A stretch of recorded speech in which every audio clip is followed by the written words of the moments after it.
Hello बच्चों, नमस्कार। मैं मन्नू राठी, आप देख रहे हैं मन्नू राठी यूट्यूब चैनल। बेटा, बिहार शिक्षक भर्ती फेज 2।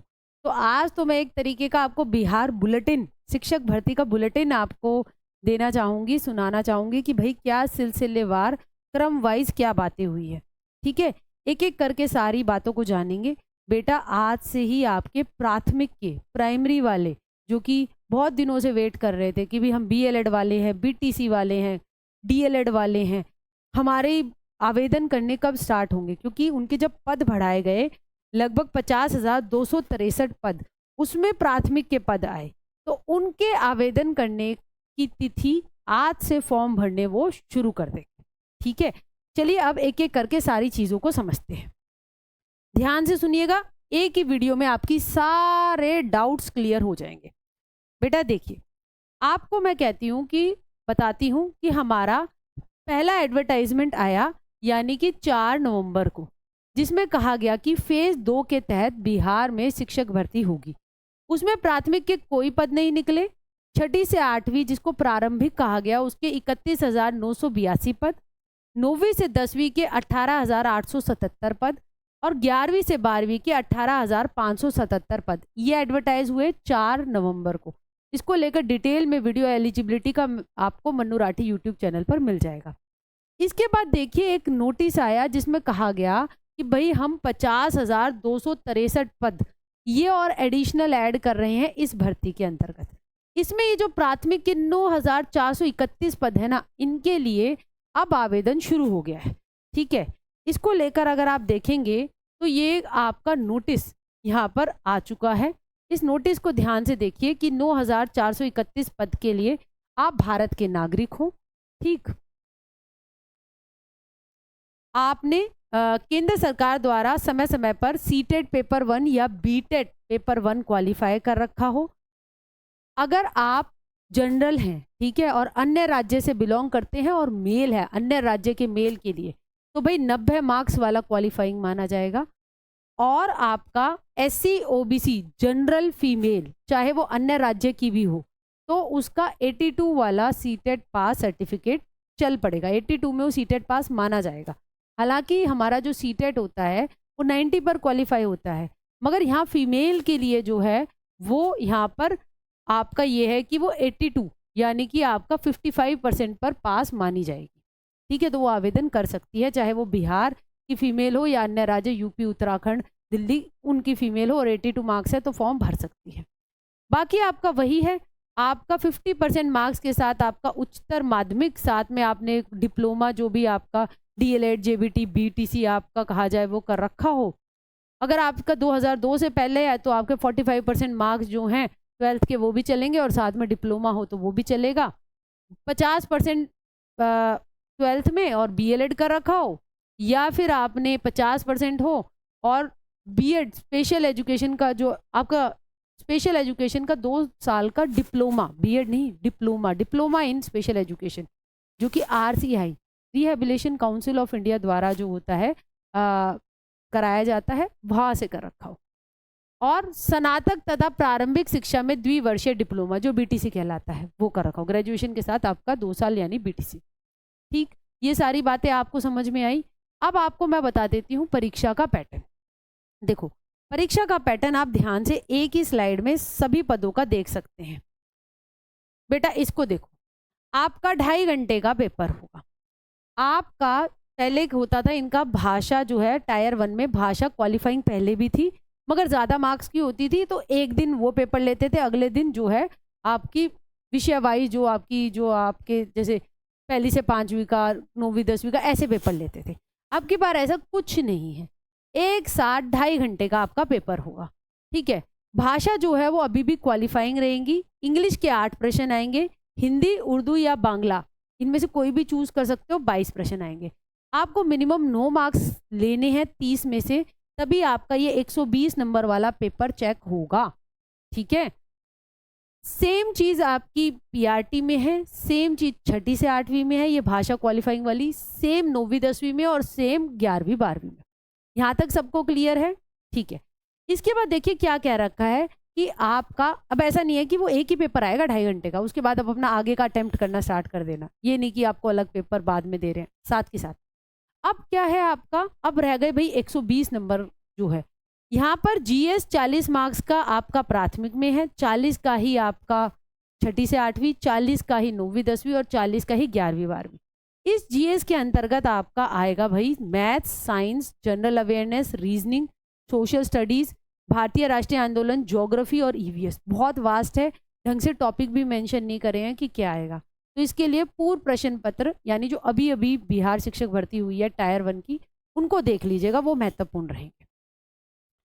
इसके बाद क्या रहेगा आपका पीआरटी में सब्जेक्ट। अब पीआरटी में देखिए उन्होंने क्या कहा है, हिंदी, उर्दू या बांग्ला, तो उसके 80 क्वेश्चन। तो देखिए अगर आप हिंदी वासी है तो हिंदी कितना इंपॉर्टेंट रोल निभा रही है, 80 यहाँ पर हो गए, 22 यहाँ पे हो गए, तो हिंदी तो बड़ी इंपॉर्टेंट हो गई यहाँ पे। बाकी जो आप छठी से 8वीं में अगर मैथ साइंस भर रहे हैं तो मैथ साइंस के 80 क्वेश्चन, सोशल साइंस है आपका तो उसके 80 क्वेश्चन, लैंग्वेज है तो लैंग्वेज के 80 क्वेश्चन। यहाँ पे आपका यहाँ पर भी 9वीं से 10वीं में जो आपका सब्जेक्ट है उसके सवाल आएंगे 80। ऐसे ही 11वीं 12वीं में चाहे ज्योग्राफी, फिजिक्स, केमिस्ट्री जो भी है उसके 80 क्वेश्चन आएंगे। पात्रता फिर से बता देती हूँ, इसके लिए सीटेट पेपर 1 या बीटेट पेपर 1 पहली से 5वीं के लिए चाहिए, छठी से 8वीं के लिए सीटेट पेपर 2 या फिर बीटेट पेपर 2 चलेगा, 9वीं 10वीं के लिए आपका बाकी सारा आपका ग्रेजुएशन, बीएड वो सब तो है ही है ना, और आपने वो सब्जेक्ट पढ़ रखा हो, सारी एलिजिबिलिटी मैंने समझा रखी है एक वीडियो में। मेन ये है कि स्टैट लेवल 1 पास कर रखा हो। यहाँ पे देखिए 11वीं 12वीं के लिए स्टैट लेवल 2 क्वालिफाई कर रखा हो। ये इंपॉर्टेंट बातें आ गई। अब अगर मैं आपसे बात करूं जो ऑफिशियल एडवर्टाइजमेंट आया है उसमें यही है आपका कि भाई ये जो आपके पद हैं, ठीक है, आपको मैंने बता दिया ये आपके पद हैं आपके 9431 प्राइमरी वाले, ठीक है। सीटेट पेपर 1 या बीटेट पेपर 1 पास होना चाहिए। आपका ऑब्जेक्टिव टाइप पेपर होगा, पैटर्न मैंने आपको सारा बता दिया। और देखिए यहाँ इन्होंने ले रखा है भाग 3, हिंदी भाषा, उर्दू भाषा या बांग्ला भाषा, तीनों में से किसी एक भाषा का चुनाव करना होगा, तो मतलब उसी के क्वेश्चन आएंगे, है ना। कोई आपकी पेडागोजी, कोई सीडीपी नहीं पूछ रहे यहाँ पर। वस्तुनिष्ठ और बहुविकल्पीय प्रश्न रहेंगे, गलत उत्तर के लिए ऋणात्मक नेगेटिव मार्किंग नहीं होगी। तो ये पहले इन्होंने जब नियमावली दी थी तो कहा था नेगेटिव मार्किंग होगी, टायर 1 में नेगेटिव मार्किंग नहीं दी। अब यहाँ पर टायर 2 की प्राथमिक की भर्ती पे स्पष्ट तौर पे कह दिया है कि नेगेटिव मार्किंग नहीं होगी। इंपॉर्टेंट बात है, ठीक है। आपका यहाँ लिखा है कि 16 तारीख से आपका आवेदन करने स्टार्ट होंगे, ठीक है। अंतिम तिथि रहेगी भाई 25 तारीख, तो ज़्यादा दिन नहीं है, जल्दी से भर दीजिए, ठीक है। इसके बाद अगर हम बात करें, यहाँ पर आ जाते हैं हम, यहाँ पर मैंने आपको बताया कि पद किस तरीके से मिलाकर 1,21,000 से प्लस पोस्ट यहाँ पर चली गई। और आपका ये जो आपके पद हैं 9,431, उसमें देखिए यहाँ दे रखा है उर्दू के जो हैं भाई आपके, ठीक है। अगर हम यहाँ पर देखें अनारक्षित, ठीक, यहाँ पर देखना है हमें अनारक्षित में, तो सामान्य के 1,088 हैं, उर्दू के 426 है, बांग्ला के 5 है, ठीक है। और बाकी आपकी कैटेगरी वाइज आरक्षण जो है वो दे रखा है, ठीक। ये आपका पहली से 5वीं के जो एडिशनल पद आए उसमें प्राथमिक आए उसमें दे रखा है सामान्य उर्दू और बांग्ला का, ठीक है, कि कितने कितने पद हैं उसमें। इसके बाद एक और बात की गई कि भाई इन्होंने क्या किया था, यहाँ पर जब ये एडवर्टाइजमेंट निकाला तो यहाँ लिख दिया था कि जो अनरिजर्व्ड वाले जो ये पद हैं ये वाले, ये सिर्फ दिव्यांग जनों के लिए है भाई। फिर इसके बाद इन्होंने एक और संशोधन किया और एक सूचना निकाली कि भाई ये हमसे गलती से लिखा गया, इसको हटा दीजिए, ये सबके लिए है, सब भर सकते हैं। इसके बाद ये पैटर्न मैंने आपको समझा दिया है, सिलेबस भी समझा दिया है। इसके अलावा दूसरा पॉइंट ये है कि जो हमारा SC और ST का वेलफेयर डिपार्टमेंट है उसमें भी अलग से आवेदन करना पड़ेगा, उसके लिए अलग से वैकेंसी आई है। वो आए हैं आपके 1401 पद, ठीक है, जिसमें आपके पहली से 5वीं के 265 पद हैं, छठी से 10वीं के 277 हैं, 11वीं 12वीं के 855 पद हैं और हेड मास्टर के 7 पद हैं, जो कि आप यहाँ पर देख सकते हैं, ये रहे, ठीक है।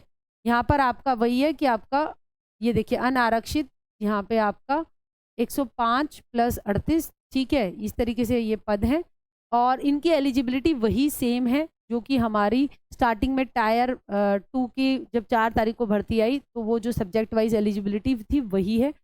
ये सारी बातें की गई है। हाँ, एक चीज़ यहाँ पर जो अलग देखने को मिली वो मुझे ये देखने को मिली कि इन्होंने देखिए यहाँ पे लिख रखा है 6ठी से 10वीं के विद्यालय के अध्यापकों के लिए स्टैट पेपर 1 लिख रखा है। यहाँ पे सीटेड लेवल 2 मेंशन नहीं कर रखा। तो थोड़ा इस SC ST वेलफेयर वाले जो स्कूल्स हैं इसमें अगर आप 6ठी से 10वीं भरना चाह रहे हैं तो ध्यान से भरिएगा। यहाँ पे इन्होंने सीटेड पेपर 2 का मेंशन नहीं कर रखा।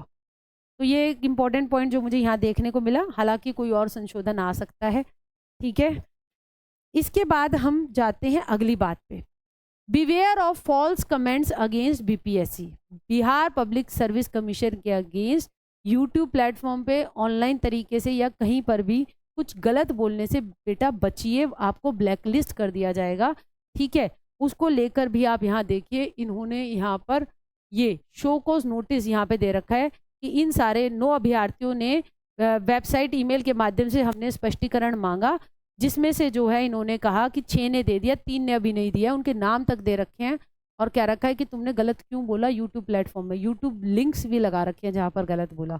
बेटा बड़ी भर्ती है, बोलकर क्यों फालतू के पंगों में पड़ते हो, अपनी नौकरी लगो और आपके पास कम समय में जल्दी से नौकरी लगने का यही मौका है। यूपी दिल्ली यहाँ पर भर्ती ही नहीं आ रही है, हरियाणा में प्राथमिक की भर्ती नहीं आई इतने दिन, तो जहाँ आपको नौकरी मिल रही है अपनी भरी थाली पे लात क्यों मारते हो। तो ऐसे कमेंट से बचिएगा। ठीक है, ये इंपॉर्टेंट बात मुझे बतानी थी। इसके बाद अगर हम चलें आगे, अतुल प्रसाद सर जो हैं BPSC के चेयरमैन, उनके ट्वीट्स वो बड़े इंपॉर्टेंट रहते हैं, उनको बात करते हैं। भाई कि हमारे पास 741 कंप्लेंट आई टायर 1 की बिना किसी एफिडेविट के। सच केसेस को हम फ्रिवलस कंप्लेंट मानते हैं और इनको हम स्टर्नली यानी बहुत अच्छी तरीके से देखेंगे ऐसे कैसे दे दी। इसके बाद एक इन्होंने कहा कि अदर और अदर सब्जेक्ट का कंफ्यूजन अननेसेसरी है, बिना बात के किया जा रहा है, तो क्लैरिफिकेशन रिक्वेस्ट पर ही दी जाएगी, जो कि बार बार BPSC को कहे जा रहे हैं कि भाई तुम लेट क्लैरिफिकेशन देते हो। तो वो कह रहे हैं कि भाई ऐसे अनमाइंडफुल कमेंट्स के लिए हम उत्तरदायी नहीं है, तुम्हें समझ में ही नहीं आ रहा। इसी चीज पे इन्होंने फिर कहा कि भाई स्टैट 1 और 2 और अदर सब्जेक्ट को लेकर क्यों भसड़ मचा रखी है। सिंपल सी बात है, 9वीं 10वीं में जो करेगा वो स्टैट 1 पास होना चाहिए, 11वीं 12वीं में जो आवेदन करेगा वो स्टैट 2 पास होना चाहिए। इन्होंने साफ साफ ये बात कही। ठीक, इसके बाद अगर हम एक और बात करें, लास्ट डेट जो है अप्लाई करने की रजिस्ट्रेशन की पहले 14 नवंबर थी, अब 17 नवंबर कर दी गई है। बेटा जल्दी से भर दीजिए, लेट ना होइएगा। और आज से तो अब आपके जो है फॉर्म आवेदन जो है प्राथमिक के भी खुल गए हैं, तो उनको भर लीजिए। प्राथमिक को लेकर ये सारी बातें यहाँ पर आपको अच्छी तरीके से बता दी गई हैं। एलिजिबिलिटी मैंने आपको फिर भी बता दी है। ठीक है, ये हो। और देखिए यहाँ पे देखिए अलग अलग पद थे, मैंने आपको यहाँ पर बताए। ठीक है, जैसे मैंने यहाँ पर आपको नोट कराए और बताया कि आपके सामान्य के 1088 ही पद हैं। ठीक है, इसी में भरना है आपको। अगर उर्दू है तो 426 और बांग्ला है तो 5 पद हैं। अब इसमें आप ये देखिए कि इन्होंने ये एक और चीज़ दी है कि कक्षा 1 से 5 के उर्दू पदों पर बिहार राज्य मदरसा शिक्षा बोर्ड मौलाना मजहूल हक अरबी एवं फारसी विश्वविद्यालय पटना द्वारा प्रदत्त मौलवी आलिम अथवा किसी मान्यता प्राप्त बोर्ड से उर्दू में इंटरमीडिएट 50% अंकों के साथ किसी मान्यता प्राप्त विश्वविद्यालय से उर्दू में स्नातक की शैक्षिक योग्यता हो तो आप भर पाएंगे उर्दू वाले उसके लिए। तो आपको मोस्टली को तो जनरल वाले में ही भरना है। ठीक है, कोई उर्दू वाला है तो देख लीजिएगा। और पहली से 5वीं के लिए बांग्ला शिक्षकों के पदों पर इंटर में 50 अंकों का बांग्ला अथवा किसी मान्यता प्राप्त विश्वविद्यालय से बांग्ला में स्नातक की योग्यता मान्य होगी। ये सारी बातें यहाँ पे इन्होंने दे रखी है, तो याद रखिएगा आपके 1088 ही पद हुए फिर तो इस तरीके से अगर हम यहाँ पर बात करें। ठीक है, क्योंकि ये हमारे आर्थिक रूप से पिछड़े अनारक्षित ये महिलाओं के हैं, ये दिव्यांग के हैं और ये स्वतंत्रता सेनानी के नाती नातिनी के हैं। तो बेटा बहुत विस्तार से मैं आपको जानकारी देती हूँ, मुझसे समझकर आपको चीज़ें बेहतर समझ में आती है तो ज़्यादा से ज़्यादा मन्नू राठी यूट्यूब चैनल को प्रमोट कीजिए। बेटा आपका प्यार मिलेगा तो हम ज़्यादा बच्चों तक पहुँचेंगे और ज़्यादा सटीक जानकारी जितनों तक पहुँचेगी उतना अच्छी तरीके से वो फॉर्म भर पाएंगे। तो आज के लिए इतना ही। कोई क्वेरी है, कोई एलिजिबिलिटी को लेकर संशय है तो ज़रूर पूछिए, हम ज़रूर उसका सॉल्यूशन करेंगे। Tata, good bye.